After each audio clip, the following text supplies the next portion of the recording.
बिहार में constitutional breakdown है। सुभाष गुप्ता इतना बड़ा फ्रॉड, वो कम से कम 10,000 करोड़ रुपया लूटे हुए हैं। और खासकर श्री हसन आरा का जो डीओ है, कहीं का डीओ, मैं गोल नाम दो का लिए, आरा का डीओ तो और लूटे रहा है। सुभाष गुप्ता तो 10,000 15,000 करोड़ का वजह देखिए लोग करता है। मवाली गुंडे भ्रष्टाचारियों क्या बोलबाला हो गया है। पुलिस विभाग में ही अभी तो डीजीपी और एडीजीपी एक नई जोड़ी आई है, बड़ा अच्छा लग रहा है। 50 ग्राम भी वजन नहीं है। 120 रुपया मानक उसका था कि प्रति पीस होना चाहिए, जबकि वो लोग 30 रुपया 32 रुपया में खरीदा है। मतलब कि हर जगह घोटाला हो रहा है, हर जगह घोटाला। भविष्य जो अगर हमारा बर्बाद हो रहा है और जो सरकार कर रही है, जो अफसर कर रही है, वो ज्यादा दोषी है। बिहार के सरकारी स्कूलों में देखिए कई तरह के इन दिनों घोटाले की खबर सामने निकल के आ रही है, जहां एक डीईओ पर कार्रवाई हुई है। अब जाकर बेंच डेस्क के साथ हाली घोटाला और भी कई तरह के घोटाले को लेकर खुलासा किया जा रहा है। आए दिन खुलासा हो रहा है और ऐसे में अब जाकर पीआईएल दायर करने जा रहे हैं पटना हाई कोर्ट के जाने माने अधिवक्ता डॉक्टर कौशलेंद्र नारायण से मैं खुद हमारे साथ कौशलेंद्र नारायण जुड़ेंगे, बात करें। कौशलेंद्र जी, पूरा मामला बताइए, किस किस तरीके से बिहार में घोटाला हो रहा है और ऐसे में कोर्ट में किस तरीके का चैलेंज करने जा रहे हैं? धन्यवाद आपको और आपके चैनल एनबीसी 24 मीडिया और न्यूज को, जो आम जनमानस के बीच में हमारी बातों को ले जाने के लिए आप यहाँ तक पहुँचे, इसके लिए मैं व्यक्तिगत स्तर पर शुक्रिया अदा कर रहा हूँ। और बिहार आपका भी है, अगर बिहार के रहने वाले आप हैं तो।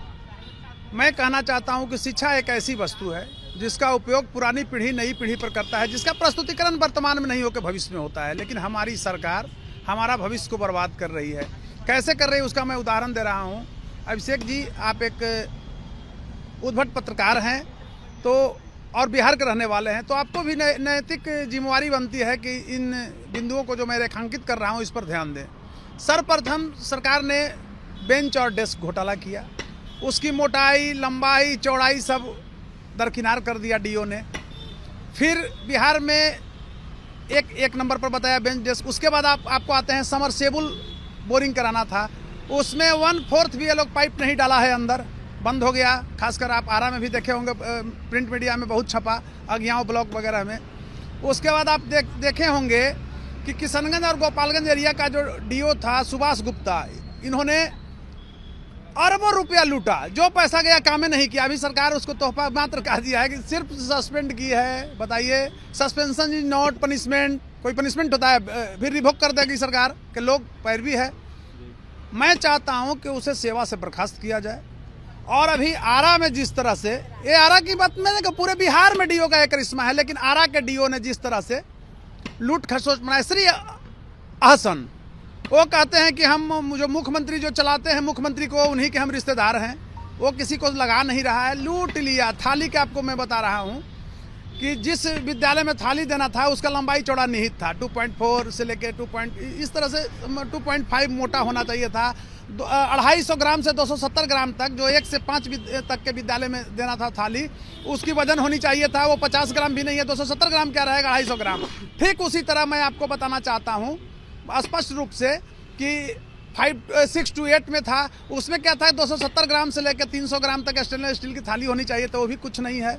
सब 50 ग्राम भी वजन नहीं है। 120 रुपया मानक उसका था कि प्रति पीस होना चाहिए, जबकि वो लोग 30 रुपया 32 रुपया में खरीदा है। मतलब कि हर जगह घोटाला हो रहा है, हर जगह घोटाला है। और यह बिहार के लिए बड़ा ही दुर्भाग्यपूर्ण स्थिति है, क्योंकि हमारा समाज कलंकित होता है, इससे हमारी प्रगति रुकती है। और भविष्य जो अगर हमारा बर्बाद हो रहा है और जो सरकार कर रही है, जो अफसर कर रही है, वो ज्यादा दोषी है। ये भवन घोटाला को लेकर भी खबरें आ रही है कौशलेंद्र जी। बिल्कुल बिल्कुल, मैं कहता हूं अभिषेक जी, 15 वर्षों से मैं लड़ रहा हूं जनहित याचिका के माध्यम से। सबको अभी देखे होंगे, पिछले दिनों मैंने उठाया था फर्जी नॉन क्रीमी लेयर सर्टिफिकेट का, जिसमें पटना एम्स के डायरेक्टर पर कार्रवाई हुई थी, उनको यहाँ से हटा दिया गया था। खासकर 3 लाख उनके बेटे को फर्जी एडमिशन में फाइन हुआ। कहने का अभिप्राय मेरा है कि बिहार में कॉन्स्टिट्यूशनल ब्रेकडाउन है और यहाँ के जिम्मेवार नागरिक जो हैं, बुद्धिजीवी जो लोग हैं, उनको चुप नहीं बैठना चाहिए, उनको आगे आना चाहिए। खासकर वकील समाज को भ्रष्टाचार के खिलाफ लड़ना चाहिए। आप आज़ादी की लड़ाई को देखिए ना भाई, लोकमान्य तिलक, मोतीलाल नेहरू, आप खासकर आप इस रूप में पंडित जवाहरलाल नेहरू, बिहार के परिदृश्य में हम आते हैं अगर, तो देश रत्न डॉक्टर राजेंद्र बाबू, बिहार केसरी डॉक्टर श्री कृष्ण सिंह, सैदानंद सिन्हा, कालांतर में इधर हम लोग आते हैं तो आप ऐसे देख सकते हैं, अरुण जेटली, आपको खासकर सुषमा स्वराज जी, बिहार के प्रदेश में रविशंकर प्रसाद वगैरह, इन लोगों ने जो बिहार के लिए लड़ा पथ पर ले चलने के लिए, तो ये कोई भुला नहीं सकता है। तो आज वकीलों को भ्रष्टाचार के खिलाफ लड़ना चाहिए, जाति धर्म से ऊपर उठ करके। और मैं कहना चाहता हूं, सरकार से मांग तो बहुत कुछ मैंने किया, लेकिन सरकार का जो मैंने एक सिस्टम है वो कहीं नहीं सुना। कहीं से लगता नहीं है कि ये गरीब गुरबे और हमारे जो वंचित समाज के बच्चे पढ़ने वाले हैं। मैं एक चीज़ कहना चाह रहा हूं कि सरकारी विद्यालय में आज भी किनके बच्चे पढ़ते हैं? अगड़ा हो, पिछड़ा हो या SC ST हो, जो मजबूर हैं, जिनकी आर्थिक स्थिति खराब है। आप ये बताइए कि मास्टर साहब के 1 लाख रुपया वेतन मिलना चाहिए, 2 लाख रुपया। अपने बच्चे को विद्यालय में पढ़ाता है? सरकारी विद्यालय में ये टाइम से जाते हैं लोग? कहीं नहीं जाते हैं। और मुझे खुशी है कि SC जो है ईमानदार हैं, SC जाट में, इस पर कहीं प्रश्नसूचक चिन्ह नहीं, लेकिन उनकी चले तब तो। अभी बताइए KK पाठक जी का मैं बहुत बड़ा समर्थक था। जब शिक्षक को गाली दिए तो मैं उनसे दूरी बनाया।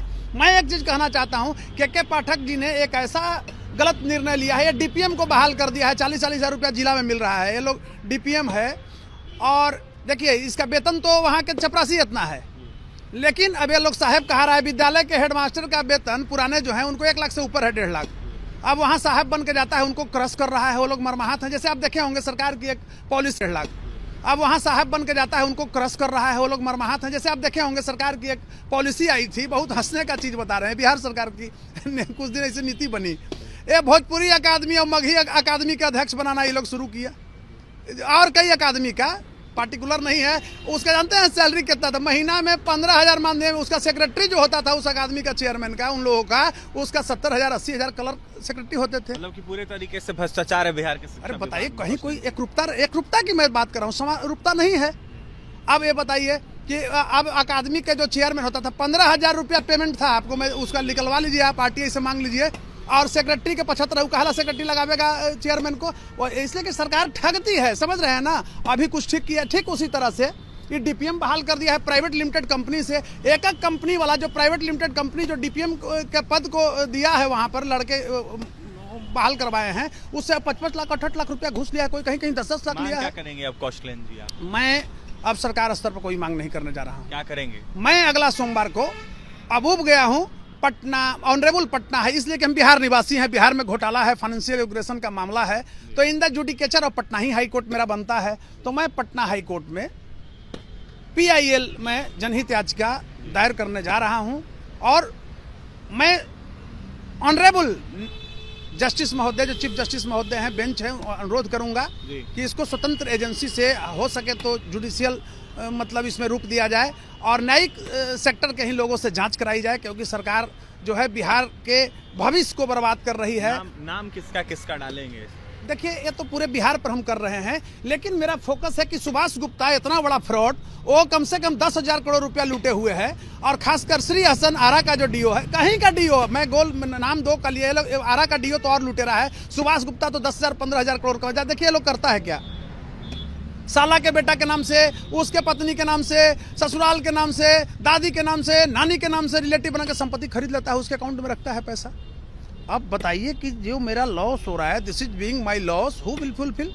अगर हमारा समाज कलंकित होता है, बिहारी समाज, हमारी प्रगति रुकती है, हमारे बच्चे, इसलिए कि मैं टैक्स देता हूं, हमारा परिवार टैक्स देता है, तो मैं एक जिम्मेवार नागरिक हूं। मेरा टैक्स का सदुपयोग नहीं हो रहा है। बिजली घोटाला भी ये लोग किया है, मीटर बैठाना था, बिजली लगा रहा है। बिहार नहीं संभल रहा है, नीतीश नहीं संभल रहा है, और मैं बहुत दुखी हूँ। 5 साल जो नीतीश जी ने कार्य किया, आप इस रूप में समझिए, बड़ा ही सराहनीय था, मैं भी प्रशंसकों में था, लेकिन बिहार पटरी से उतर गया है, विकास की पटरी से, और यहाँ पर मवाली गुंडे भ्रष्टाचारियों का बोलबाला हो गया है। पुलिस विभाग में ही अभी तो DGP और ADGP एक नई जोड़ी आई है, बड़ा अच्छा लग रहा है, हर लोग खुश हैं। अभी मैं धन्यवाद देता हूँ सारण के आरक्षी अधीक्षक को, जिसने भेज दिया पुलिसकर्मियों को जेल, थाना प्रभारी को। थाना प्रभारी होकर के पैसा चुराता है, मोबाइल चुराता है। आप ये बताइए, अगर एक SP अगर सही हो जाए, ईमानदार हो जाए, तो लगता है कि आपको जिला में कोई थाना प्रभारी चोरी कर लेगा? ये लोग चाय पीने के लिए तो पैसा वेतन के पैसा से पीना पड़ेगा, तो ये लोग समझिए लग्जरी गाड़ी खरीदे हुए, फॉर्च्यूनर से उसका बेटा चलता है थाना प्रभारी का। और बालू एरिया में जो थाने हैं, वहाँ पोस्टिंग के लिए लोग करोड़ों करोड़ खर्च करता है, और बालू एरिया में जो थाना प्रभारी रहा है, मैं कहना चाहता हूँ, नीतीश कुमार जी से मांग करता हूँ कि उसकी कुंडली को खंगाला जाए, उसका मतलब पूरा इनकम कहाँ से आया, कितना इन्वेस्टमेंट है, कहाँ जमीन खरीदा है, पूरा एक सेक्टर बना करके डायरेक्ट ऑब्जर्वेशन सिस्टम डेवलप करके और उस पर कार्रवाई होनी चाहिए। ठीक उसी तरह से डीओ पर, डीपीएम पर, ये सब पर कार्रवाई सरकार सुनिश्चित करे। लेकिन नहीं, अब लगता है अब मैं ऊब गया हूँ, मेरे अंदर भी दुख है, क्षोभ है और मौत सी मायूसी है कि खत लिखते लिखते, जांच के लिए आग्रह करते करते परेशान हो गया हूँ। तो अब मेरे पास एक ही विकल्प बचा है, ऑनरेबल पटना हाई कोर्ट में पीआईएल, और मैं सोमवार को डालने जा रहा हूँ। देखिए, सोमवार को पीआईएल डालने जा रहे हैं। बड़ी बात कह डाली है कौशलेंद्र नारायण ने। पटना हाईकोर्ट के जाने माने अधिवक्ता यह साफ तौर पर कह रहे हैं कि बड़े पैमाने पर देखिए बिहार के सरकारी स्कूलों में घोटाला हुआ है। बेंच डेस्क का मामला हो, थाली का मामला हो या फिर भवन का मामला हो, इन तमाम अनेक जगहों पर जो है कहीं ना कहीं तमाम पदाधिकारी जो हैं अनेकों जो बहाल किए गए, साथ ही पहले से जो बहाल हैं वो घोटाला कर रहे हैं। इसको देखते हुए कौशलेंद्र नारायण ने साफ तौर पर कहा है कि अब अंतिम विकल्प हमारे पास बचा है पीआईएल, और सोमवार को मैं पीआईएल करने जा रहा हूं। जिसके बाद देखने वाली बात यह होगी कि किस तरीके से भ्रष्ट अधिकारियों पर कार्रवाई होती है। ऐसे में कुंडली खंगालने की मांग की है कौशलेंद्र नारायण ने, साफ तौर पर कहते हुए नजर आते कुंडली खंगाली जाए उन पदाधिकारियों के जिन्होंने गलती की है। ऐसे में कोर्ट में तो कहीं ना कहीं पीआईएल डालेंगे ही कौशलेंद्र नारायण। जाकर देखने वाली बात यह होगी क्या कुछ होता है। और भी तमाम खबरों के लिए बने रहें हमारे साथ। बहुत बहुत धन्यवाद।